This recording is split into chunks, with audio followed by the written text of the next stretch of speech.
Hello, I'm River, and welcome to my Monster Hunter World board game paint series. Today, I'll be working on the Dual Blade Hunter in Anjanath armor. For these, I went ahead and primed them all black. There's a lot of detail in these guys, so you want to come back and cover up any of the exposed plastic with a matching color. I start with some mithril silver, and I paint all of the metallic armor pieces. There is exposed metal on the midriff, the shoulders, the knees,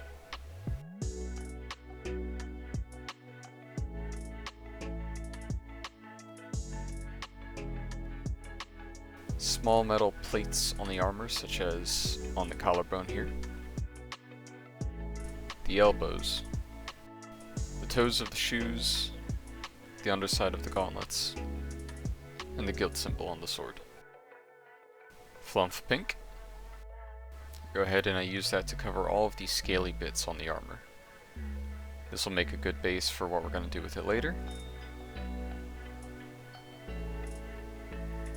Be careful not to get anywhere on the metallic bits, but if you do, you can come back later and color it back up. I also use this on the hunter's face. The hunter's face here isn't very detailed, and might have been better off not doing much work on it at all, but well, at least give him something. The waistcoat, sides, and the weird leg warmers.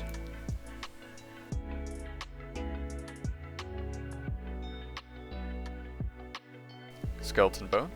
We're just going to real quick color the spiny teeth claw things that stick out of the blade, as well as the blades themselves.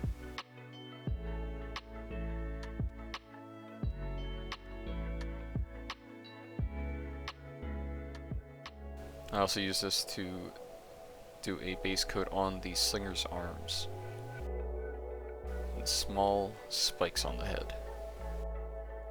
Uniform gray.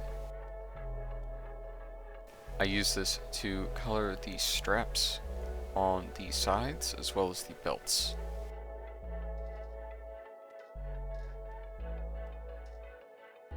Be very careful as we don't want to color too much of the dark area.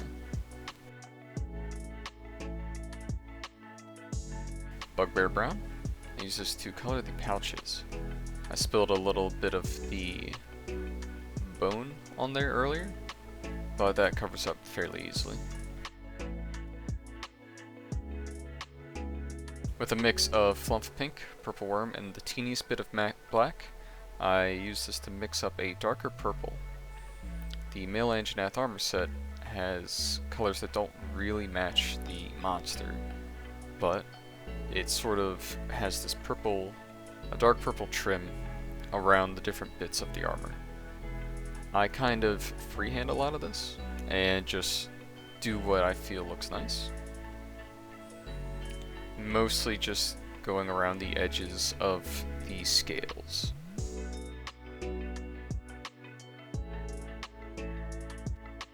You may want to use a darker color, but I like this more vibrant look that I got here.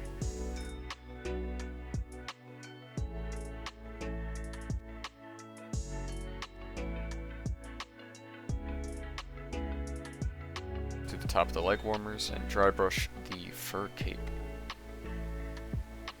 as well as the little bit of fur sticking out of the helmet. Thin it down a little more and I very lightly hatch just the edges of the trim. Give it a bit of an edge highlight here.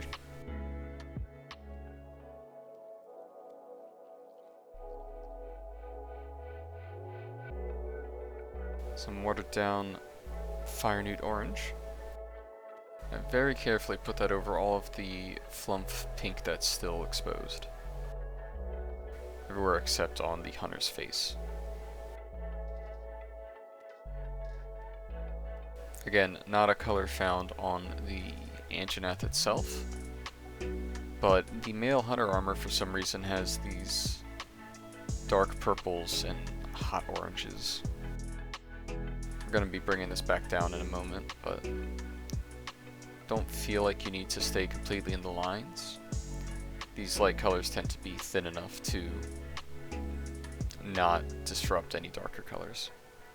Red tone, I go ahead and I wash the entirety of the armor scales. If you don't have a red wash, you can go ahead and water down your choice of red that has about a 1 to 10 ratio of paint to water.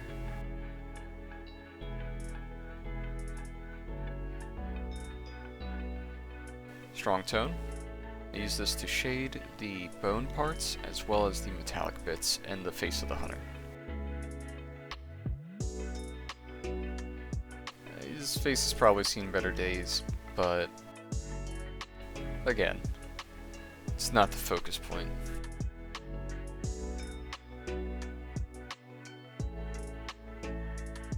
Use this on the belts as well. Coming back with that same fire nude orange, I go ahead and I very lightly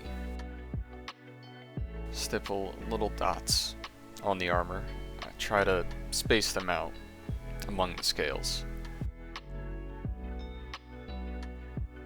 You can go ahead and try to make patterns with this. I mostly just do lines of dots. And then when it comes to the shoulder pieces as well as the chest piece, I do a bit of a downstroke to just get the points of the chest piece. I put these dots in the orange as well as the purple to make it seem like a more natural hide pattern. I don't know if I really successfully sell it, but I think it looks nice. Just bits and pieces here and there, wherever you think you look nice. I'm much more even and consistent with the cape bit, the little waist cloak. As you can see, I go all around the edge of it, similar to the purple paint. We'll come back to that so you'll get a better look.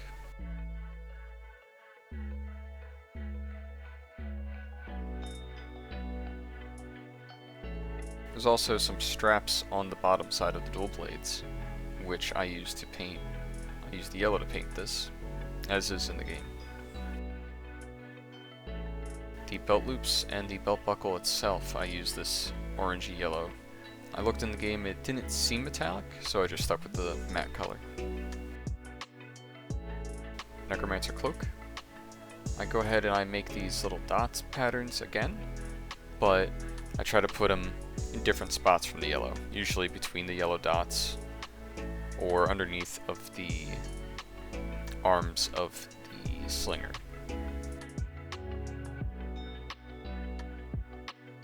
I kind of start making these stripe patterns, almost like a bee, on the very edge of the armor shoulders as well as the chest piece. Again with the dots on the waistcoat. Space them out even in between the yellow.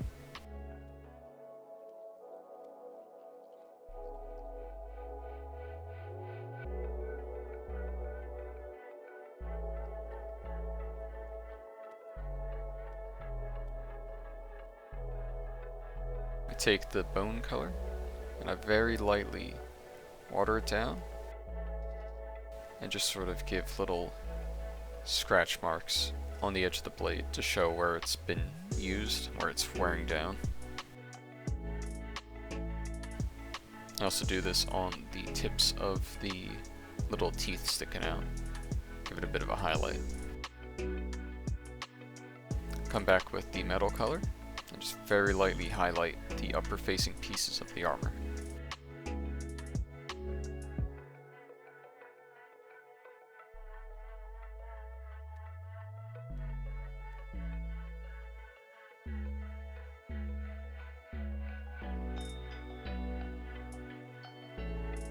You can even use the side of your brush to get the edges of the guild seal, if you so choose. While that yellow is still wet, I mix the yellow with the metallic and kind of get this real cheesy gold for the guild badge. Bugbear brown and skeleton bone. I'll just very lightly highlight the nose and cheeks of the hunter. I also use this color to edge highlight the pouches on the hunter's armor. I call that done. This armor set was interesting to color, to say the least. Probably one of my more brighter pieces. I'm a fan of how it turned out, but I kinda wish the dual blade Anjanath armor set was the female armor, so that it would look more like the Anjanath itself. But I digress. If you liked the video, leave a comment. Otherwise, I'll see you in the next one.